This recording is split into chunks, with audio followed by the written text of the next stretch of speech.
Bonjour à tous et bienvenue dans Planète Bourse, votre revue de presse financière. À tout de suite.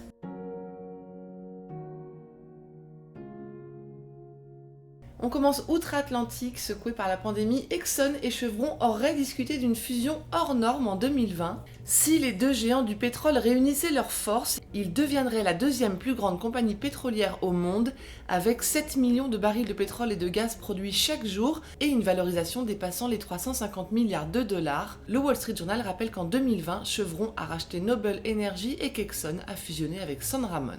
C'est terminé pour les magasins physiques de Toys R Us. En difficulté depuis longtemps, le vendeur de jouets avait rouvert 2 points de vente en 2019, mais cette dernière tentative a été balayée par la pandémie. Toys R Us baisse le rideau des boutiques et reste présent uniquement en ligne. Xiaomi ne se laisse pas faire. Le chinois, troisième fabricant de smartphones au monde, attaque le gouvernement américain en justice pour l'avoir inscrit sur la liste des sociétés dans lesquelles les Américains ne peuvent pas investir. En retour, le Trésor repousse à fin mai l'entrée en vigueur de cette interdiction pour évaluer son bien fondé. ARK Investment Management a doublé ses grands frères BlackRock et State Street.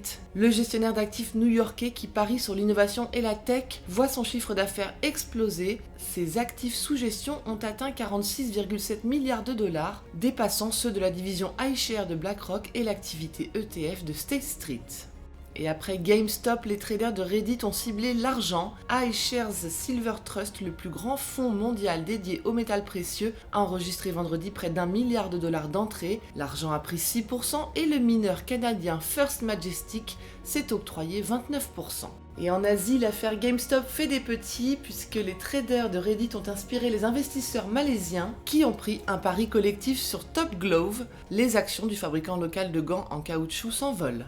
Sur fond de corruption, HNA s'effondre et entraîne ses compagnons. Les actions du conglomérat chinois ainsi que celles des sociétés liées comme Hainan Airlines Holding, HNA Innovation, CCOOP Group, HNA Technologies et Bohai Leasing ont dévissé après que les créanciers ont demandé la mise en faillite du groupe. 10 milliards de dollars auraient été détournés par une partie des actionnaires de la holding. Nintendo revoit à la hausse les ventes de sa console Switch à 26,5 millions d'unités pour l'année en cours. Le fabricant japonais se targue d'un bénéfice d'exploitation de près de 5 milliards de dollars pour les 9 premiers mois de l'exercice. Les 3 principales compagnies de chemin de fer japonaises, JR East, Central et West Japan Railway Company, ainsi que la compagnie aérienne ANA Holdings, dévoilent des pertes records et des prévisions à la baisse pour les mois à venir. Les détails dans Nikkei Asia. En Europe, le deal est confirmé entre Asos et Arcadia. 295 millions de livres sterling permettent aux géants du vêtement en ligne d'acquérir les marques Topshop, Topman, Miss Selfridge, It et leur stock. Asos déclare anticiper une embellie pour 2022 et travailler sur l'expansion internationale des marques. Repsol, Sinopec, Total et Shell ébranlés par un rapport de Greenpeace et des syndicats britanniques. Les opérateurs pétroliers qui pratiquent le torchage, c'est-à-dire qui brûlent le gaz pendant l'extraction du pétrole, seraient responsables des principales émissions de carbone en mer du Nord et seuls 10% du gaz serait brûlé pour des raisons de sécurité. Ryanair avance près d'1 milliard d'euros de pertes annuelles, le plus grand transporteur européen low cost qui disposait pourtant de 3,5 milliards d'euros de liquidités disponibles fin décembre, déplore la pire année de ses 35 ans d'existence. Le Royaume-Uni a commandé 40 millions de doses supplémentaires du candidat vaccin français Valneva pour 2022, portant à 100 millions le total des commandes. L'entreprise Tricolore, qui est encore en phase de test de son vaccin, déclare avoir déjà commencé la production commerciale en Écosse. Et Uber fait l'objet d'une enquête antitrust. Les autorités britanniques de la concurrence étudient le rachat d'AutoCAD, fournisseur de logiciels de réservation et répartition des trajets, par le spécialiste mondial du taxi.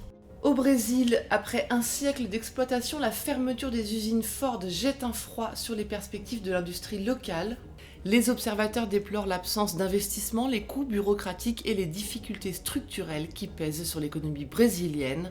Et enfin, en Australie, alors qu'Alphabet menace de couper son moteur de recherche, Microsoft y voit une opportunité pour placer Bing, le concurrent direct de Google. Pour rappel, le gouvernement australien tente d'imposer aux géants de l'Internet la rémunération des contenus des médias nationaux. Voilà ce qu'il fallait lire aujourd'hui sur les unes du Monde. À demain!